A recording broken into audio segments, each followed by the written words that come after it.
Bambi tukwaniriza nateera ku mukutu gwaffe omuganzi ogumanyikiddwa nga Uganda Mukamooli. Amawulire gannaku ga ntiisa. Mutabani wa Bebe ate nga muyimbi amanyikiddwa nga Allan Masengere aka Shortcut avudde mu bulamu bw'ensi eno. Yafudde ki? Yafiiriddewa? Kiki ekyamutuukako alyoka afuna obuzibu obwamutuuseeko n'aba nti addayo wa Mukama Katonda? Bye tugenda okuba nti tukutuusaako. Subscribinga tutambule ffenna amanya n'eddoboozi bampita Ntambi Kimso, the rich boy Maxudi Junior. Oliwaddemu okuba nti osubscribinga muganda wange ne tutambula ffenna.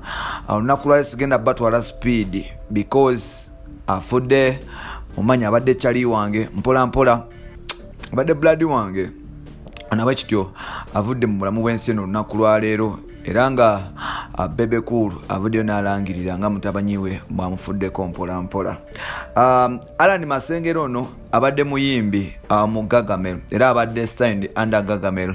Ono yabeerawo kuva dda mu biseera bya Rema awo mpola mpola, Rema bwe babeeredde mu Gagamel, nga muvubuka oyo yagezaako okuba nti ayimba. Abadde enzo bazze bamusanzeewo muvubuka oyo ng'ayimba, naye ng'ali so silent. Omuvubuka oyo abadde tayogera nnyo, abadde n'ebigambo bitonotono newankubadde nti babadde bagagga, naye ng'era teyeemalaamu nnyo, nga tayogera nnyo yoyo Shortcut. Shortcut atandika okuba nti abo abantu batandika okumumanya mu kayimba ke baakola ne Denzo omukambwe. Akayimba ako bakayita Big Mouth by Far. Lelo ntinkude Mr. Mwa Big Mouth by Far. Lelo ntankude Mr. Mwa. Then natandika ne verse. Waliwo kalenzi kana kasoja anko lwatayimbye tekaba chekakopa. That is Shortcut for you. Yoyo muvubuka yali ayimba obuloboozi obutono nga Denzo ayimba liri eddene.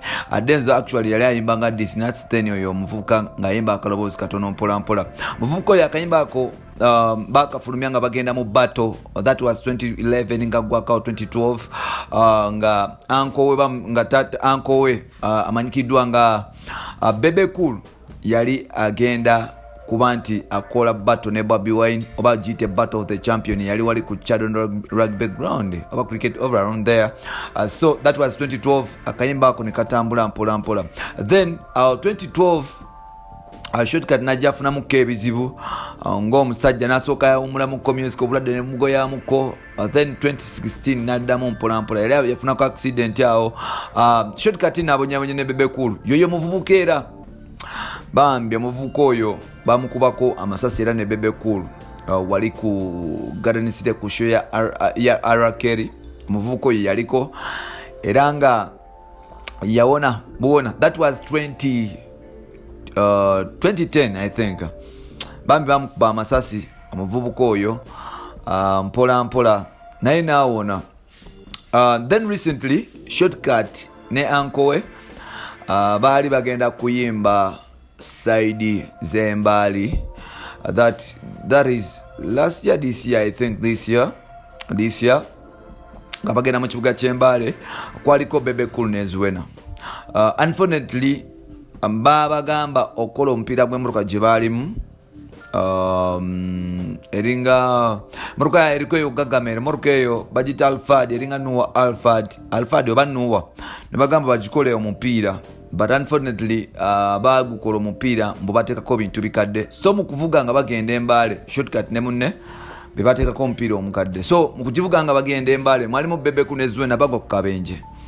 Wano nno Zuena n'addusibwa mu ddwaliro. Bebe Katonda yamuyamba n'atafunako kisago kyonna.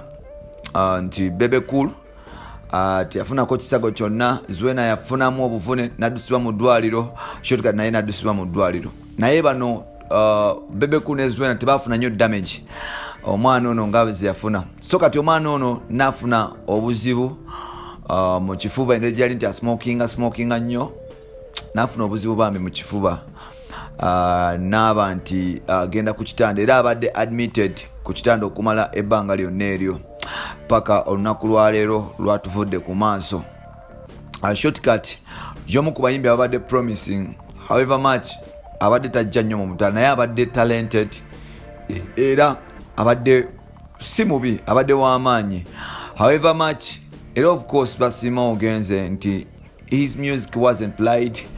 Oba oliawo ne government yamuwa enough platform kuba nti oba enough time kuba nti bapromotinga career ye, ne Uncle Wenge gy'abadde busy mu byobufuzi n'ebisigaddewo, naye ng'ate abadde ayimba bulungi. Kyanaku nnyo nti mukwano gwange Shortcut atuvudde ku maaso, mwana n'amanya sirina agogera naye ate kanjogere nti Shortcut atuvudde ku maaso. Kitulaga nti ebintu byensi tebinemazaamu, tebitwemazaamu.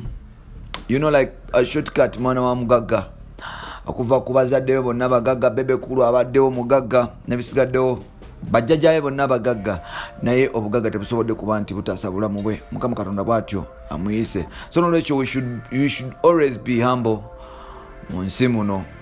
Tugezeko okubeera humble, tugezeko okubeera abeerufu, tugezeko okubeera clear, because at the end of the day Mukama Katonda yatutonda era gye tudda.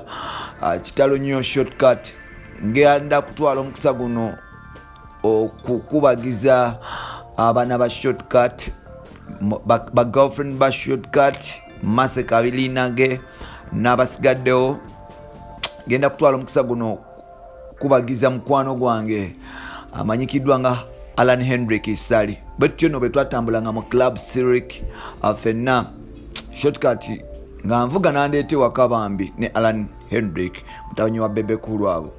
Those are my tight friends. So nolwekyo bambi mukusasiddeko Allan muganda wange, gole muganda wange. Ngenda kusasirako Uncle Bebe olwokuviirako omuntu abadde akola ennyo mu bandi ku vocals, akugatana kuba nti abadde bambi mwana wa mpisa nga omutuma n'agenda. Bamiziwona nawe nkukubagiza n'abasigaddewo bambi, Mukama abagumye mikwano gya Shortcut ne Uganda yonna. Nsuubira music industry efinyemu